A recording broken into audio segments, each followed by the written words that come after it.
the fact that in 2025 horror movies continue to be stigmatized in a certain level. I mean, of course, there's a lot of bad horror films, right? But there's a lot of bad romantic comedies. There's a lot of bad Marvel movies. There's a lot of bad everything.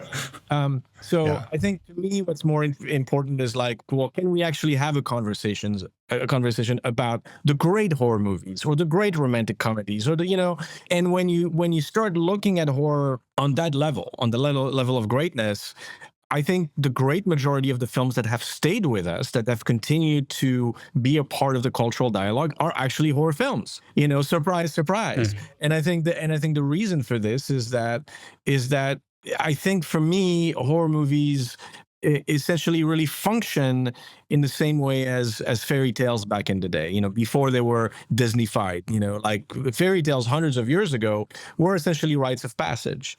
You go through the gruesomeness of a fairy tale and you learn something. It's almost like a passage into adulthood.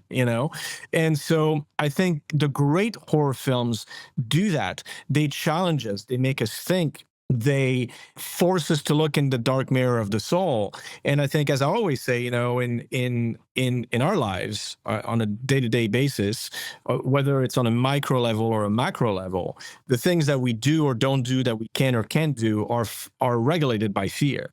If you're something stupid, right? You're at a bar, you want to go talk to somebody, you see this person you're attracted to, but you don't because you're shy, you're afraid of rejection, or whatever the case may be. Well, that's fear preventing you from doing something. So understanding our fears for me is the gateway towards self-knowledge. You can't really understand yourself or start understanding yourself unless you understand what you're afraid of. And so, as Stephen King says, in a relatively safe space, which is a movie theater, a movie like Texas Chainsaw or the great horror movies or a great horror book are essentially stories that make you face your fears and therefore try to understand your fears.